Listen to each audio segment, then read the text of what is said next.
सुप्रभात हिमाचल। मैं वीरेश ठाकुर अभी मौजूद हुआ हूं आपके समक्ष हिमाचल प्रदेश की सुबह की ताज़ा खबरों के साथ। तो आइए शुरू करते हैं बिना समय गवाए हुए नॉन स्टॉप ताज़ा खबरों के सिलसिले को। हिमाचल में मौसम, रोहतांग दर्रा में बर्फबारी, आज गर्म हवाएं चलने की चेतावनी। हिमाचल प्रदेश में आज और कल मौसम साफ रहेगा। इस दौरान मैदानी जिलों ऊना, बिलासपुर, हमीरपुर और कांगड़ा के कई क्षेत्रों में गर्म हवाएं चलने की चेतावनी जारी की गई है। वहीं 19 और 20 अप्रैल को कई क्षेत्रों में बारिश के आसार हैं। पश्चिमी विक्षोभ की सक्रियता से मौसम में यह बदलाव आने का पूर्वानुमान है। पुलिस घुड़सवारी स्पर्धा में चमके आईटीबीपी जवान मनजीत सिंह, 2 स्वर्ण और 1 कांस्य पदक जीता। आईटीबीपी प्राथमिक प्रशिक्षण केंद्र भानु पंचकूला में अखिल भारतीय पुलिस घुड़सवारी प्रतियोगिता हुई। इसमें आईटीबीपी ने 25 पदक जीतकर सर्वश्रेष्ठ घुड़सवारी टीम की ट्रॉफी पर कब्जा किया है। पांवटा साहिब निवासी मनजीत सिंह ने 2 स्वर्ण पदक और 1 कांस्य पदक जीता है। पांवटा साहिब के पातलियों निवासी बॉबी संधू ने बताया कि उनके भाई मनजीत सिंह पुत्र गुलजार सिंह आईटीबीपी में सेवारत हैं। शिक्षक के कहने पर पैसे दोगुना करने के चक्कर में 2.5 करोड़ की चपत। सरकारी स्कूल के शिक्षक की बातों में आकर सनटेक क्वाइन करेंसी में पैसा दोगुना करने के लालच में एक व्यक्ति को 2.5 करोड़ की चपत लग गई है। यह पैसा जीरकपुर के एक व्यक्ति के बैंक में विभिन्न खातों से जमा हुआ है, जिसे कथित कंपनी का संचालक बताया जा रहा है। पुलिस ने शिक्षक और कंपनी के संचालक पर धोखाधड़ी का मामला दर्ज कर जांच शुरू कर दी है। वहीं शिकायतकर्ता अविनाश कुमार पुत्र मनसाराम निवासी लूणा पानी ने आरोप लगाया कि सुंदरनगर के भोजपुर निवासी आशीष कुमार, जो घासनू स्कूल में बतौर शिक्षक सेवारत हैं, के कहने पर पैसा दोगुना करने के चक्कर में दीपक कुमार पुत्र राजेंद्र कुमार निवासी गांव भोलार पट्टी, संगरूर, पंजाब के खातों में विभिन्न बैंकों के माध्यम से 2,52,90,000 रुपये जमा करवाए गए।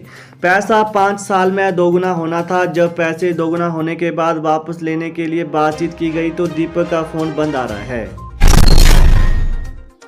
प्राकृतिक आपदा से क्षतिग्रस्त मकान की मरम्मत के लिए डीसी देंगे राशि।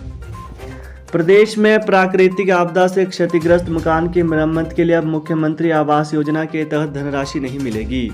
प्रदेश के ग्रामीण क्षेत्रों के निर्धन परिवारों बीपीएल को ही आवास बनाने को इस योजना का लाभ मिलेगा। अब आपदा से क्षतिग्रस्त मकानों की मरम्मत को उपायुक्त आपदा प्रबंधन प्राधिकरण की ओर से राशि अदा करेंगे।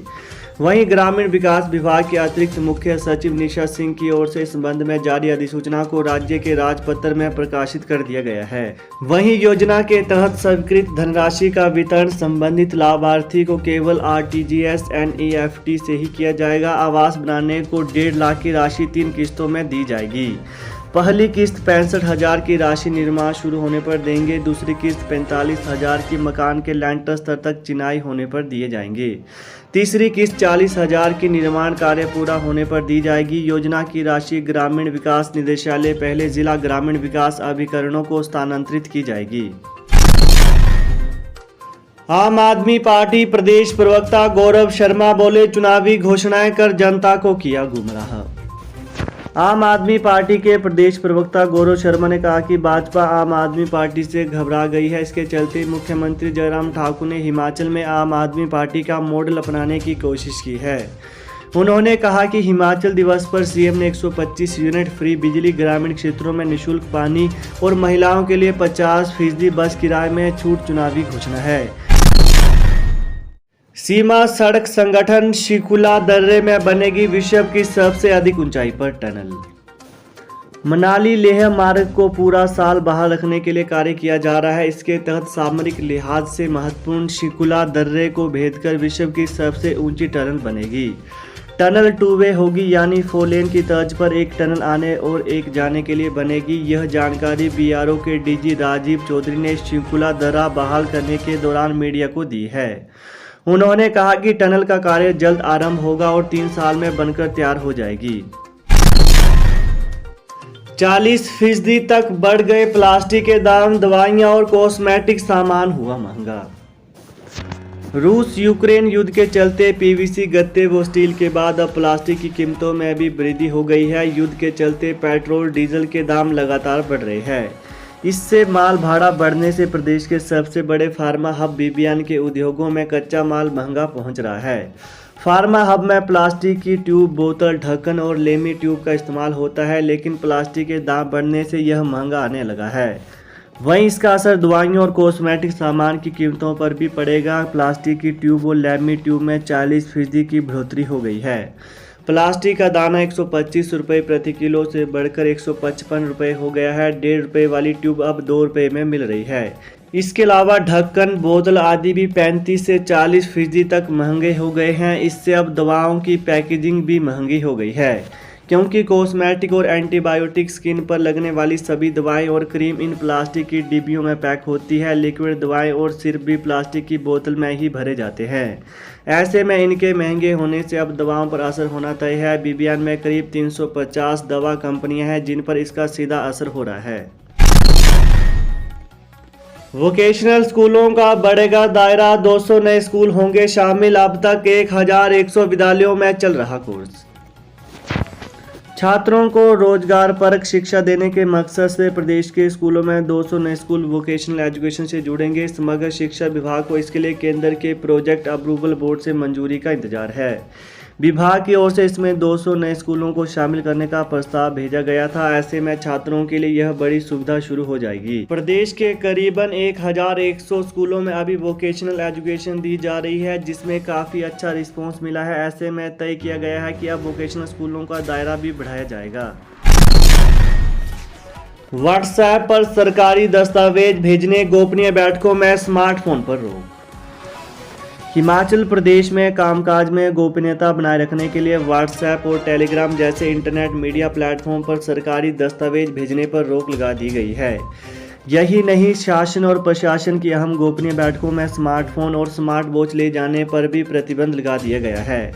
गोपनीय सूचनाएं लीक होने और रोकने के लिए केंद्र सरकार की ओर से जारी आदेशों के बाद हिमाचल प्रदेश पुलिस की CID साइबर क्राइम यूनिट ने सभी अधिकारियों और कर्मचारियों को निर्देश जारी कर दिए हैं। वहीं VIP मूवमेंट की जानकारी सोशल मीडिया, व्हाट्सएप पर शेयर करना भी कानूनी अपराध की श्रेणी में माना जाएगा। अधिकारी गोपनीयता दस्तावेजों की जानकारी दूसरे अधिकारियों और कर्मचारियों से भी साझा नहीं कर सकेंगे। अगर कोई व्यक्ति व्हाट्सएप पर यह जानकारी साझा करता पाया जाता है तो उसके खिलाफ कानूनी कार्रवाई की जाएगी। वहीं इसके अलावा घर से काम करने के दौरान घरेलू system national informatics centre virtual private network के जरिए ऑफिस नेटवर्क से जुड़े होने चाहिए। मोबाइल पर गोपनीय सूचनाएं स्टोर नहीं होंगी। वर्चुअल बैठकों के लिए गूगल मीट व जूम जैसे ऐप का भी उपयोग करने से मना किया गया है।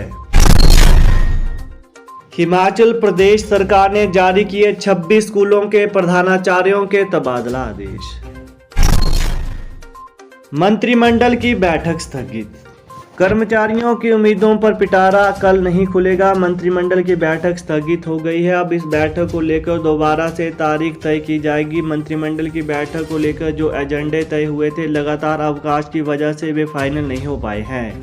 इसे कैबिनेट बैठक को स्थगित करने का बड़ा कारण बताया जा रहा है। गौरतलब है कि कैबिनेट की बैठक में कर्मचारियों से जुड़े मसलों पर चर्चा होनी थी और सबसे महत्वपूर्ण एरियर और DA की किस्त जारी करने को लेकर फैसला आना था। इस संबंध में हालांकि बैठकें जरूर वित्त विभाग में होती रही हैं, लेकिन अवकाश की वजह से इस एजेंडे को अंतिम रूप नहीं मिल पाया है। तो ये थे आज सुबह के मुख्य समाचार। तो ताज़ा खबरों को पाने के लिए चैनल को जरूर सब्सक्राइब करें। Thanks for watching. जय हिंद, जय हिमाचल।